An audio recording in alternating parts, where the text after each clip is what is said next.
Sou mãe, aí a pessoa colocou entre parênteses, no sentido de que fui sempre eu que cuidei deles, à semelhança de meus pais. Fecha parênteses. Dos filhos da minha irmã mais nova, entre parênteses, tóxico-dependente. Então, deixa eu Fecha ver se eu parênteses. entendi. Ela é uma tia, ela é Isso mesmo. biologicamente uma tia, mas ela assumiu a criação dos sobrinhos porque a irmã mais jovem é adicta. Isso, exatamente. Ok. Vivo com a filha mais nova, de 7 anos, e desde que meu filho nasceu, que comecei a perceber que a menina me irrita. E nunca tinha acontecido isso antes. Grito com ela, coisa que nunca fiz com criança alguma, sequer com ela, antes desses tempos. Já pensei ser devido ao imenso estresse de cuidar de 2 crianças, um deles recém-nascidos, agora com 1 ano, sem ajudas, com o puerpério longo e difícil, física e mentalmente. Sou médio ostensivo, amplamente ostensivo e vivo em Angola, país extremamente denso. Adoro a menina, é minha filha, e não percebo por que a trato assim. Já percebi que pode ter influenciações de entidades menos positivas, mas ainda assim, por que eu nunca agi dessa forma com ela ou outra criança qualquer? Fiquei assim? Por favor, me ajude. Começo a achar que nem eu mesma mereço a presença da minha pequenina. O que a gente pode dizer para ela, Jorge? A gente não pode tomar aquilo que nos acontece e estabelecer como se isso dependesse de uma única causa. Porque o ser humano é um processo muito complexo. Nós temos muitas causas que interferem em nós. Do que você está colocando nessa circunstância, existem vários fatores que podem estar, sim, influenciando para que você esteja passando por essa situação. Porque como você diz que você não tem o hábito de ser assim com outras crianças, não era assim com ela, e está ficando, então é interessante porque você está se observando. Isso é maravilhoso, viu? Porque às vezes a gente não se olha, a gente não se observa, a gente não se avalia. E eu quero dar primeiro meus parabéns porque você está atenta a você mesma, está se observando e se notando, o que é ótimo para o processo de autoconhecimento e de transformação moral. Mas aí existem vários fatores que podem estar acontecendo. Fatores físicos que podem estar acontecendo aí. A menina está crescendo. Como ela cresce, ela começa a ter mais independência.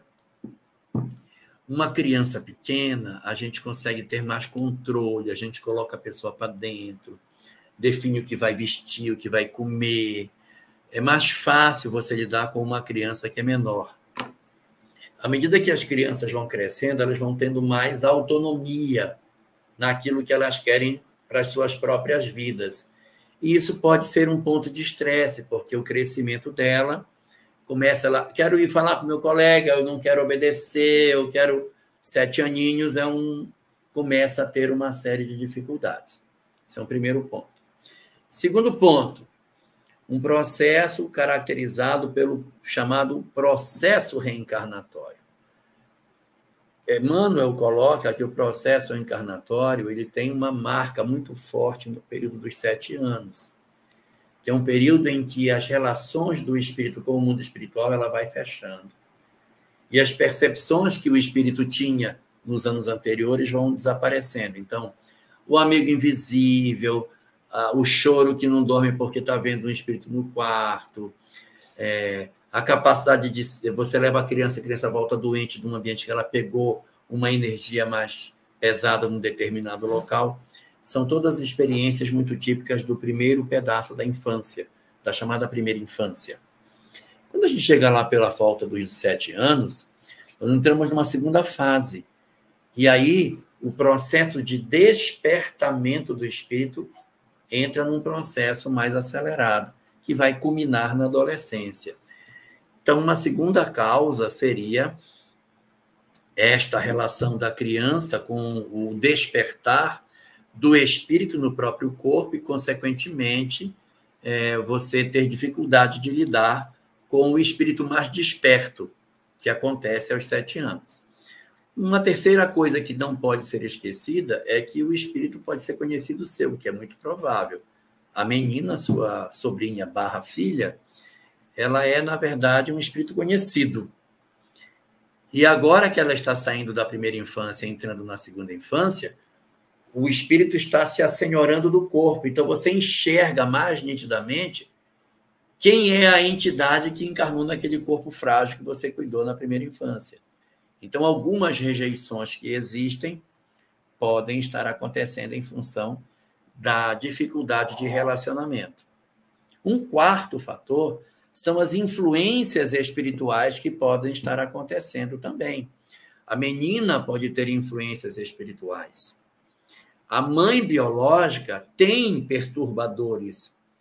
E os perturbadores perturbam a menina como forma de perturbar a mãe. Porque analisa, vamos raciocinar como eles. Se a mãe, que é biológica, vai para a drogadição, mas a tia cuida da filha e protege, e cuida como filha, e fica tudo bem, essa mulher que se droga, ela se sente menos infeliz, porque ela sabe que na retaguarda alguém está cuidando da filha.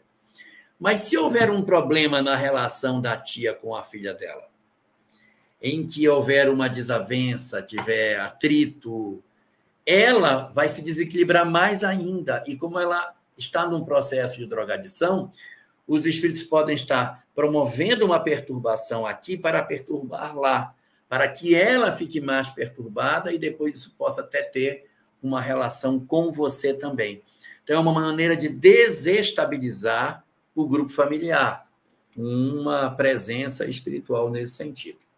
E, evidentemente, um quinto ponto que não pode ser esquecido são as questões puramente materiais, de cansaço, de estresse. Você sentindo que, poxa vida, eu tenho tanta obrigação, eu tenho que cuidar dos filhos da minha irmã, porque ela é irresponsável. Ainda que a gente não verbalize, você pode ter emoções, sentimentos que podem levar a isso, e você pode estar tendo esse tipo de sentimento sem estar percebendo. E aí você começa a materializar nas crianças a representação de um processo em que você está se doando para alguém que não está nem um pouco preocupado com o trabalho que está dando. 5 fatores. Mas esses 5 fatores a gente pode tentar resolver, porque a gente não basta só saber as causas, a gente saber o que fazer. Então, o que fazer nesse sentido? Os fenômenos primeiros, que estão ligados necessariamente com uma questão mais espiritual, a gente resolve com o evangelho no lar. A gente vai fazer o evangelho, a gente vai orar com mais frequência, vai evitar discutir dentro de casa, e você vai se perceber se você não está tratando mal a menina. Então, faça o evangelho. Mas eu já faço, então faça com mais frequência. Faça 1 vez por semana, faça 2. Mas eu já faço 2, então faça 3. Aumente a presença das reflexões no ambiente doméstico. Quando o nosso lar está em desalinho, a gente faz com mais frequência para diminuir a distância entre 2 momentos de limpeza específica. Então, vai ajudar você nesse sentido. E também conversar com a garota, tanto quando está acordada, quanto quando ela está dormindo. Quando ela estiver acordada e ela fizer coisas positivas, elogie. Porque, às vezes, a gente se magoa, se chateia e não elogia o positivo, mas tem palavras para criticar. Então, quando ela fizer coisas muito bem, muito bom, você é uma boa menina, estimule isso para que diminua nela também a sensação de que ela não é amada, porque ela pode desenvolver o sentimento de que você a trata de maneira diferente. Então, você procurar se policiar para elogiá-la nas coisas positivas que ela faz. E, à noite, quando ela estiver dormindo, converse com ela. Fale profundamente tudo o que você quer dizer. Diga o quanto que você a ama, o quanto que ela é importante para você e o quanto que vocês precisam se entender. Durma com ela. Durma abraçado. Dê afeto, dê carinho. Demonstre que você tem afeto. E se você tiver com dificuldade para fazer isso, experimente se aproximar naquilo que não seja falso, mas vá fazendo exercícios de aproximação, pentear o cabelo, cuidar dela, elogiá-la que ela é bonita e dormir junto. Dormir junto com criança tem um poder muito grande de pacificar a certeza de ser amado. Então, use essas ferramentas para ver se a gente consegue ajudar. E, além de tudo isso, precisa conversar com sua irmã, não é? Precisa conversar, porque, de repente, seu estresse, a sua sensação de desconforto pode ser pacificada com a presença de um diálogo com a sua irmã, que pode ajudar você a sair dessa situação de se sentir explorada. É uma coisa muito importante também. A menina pode ter mudado de comportamento por conta do bebê.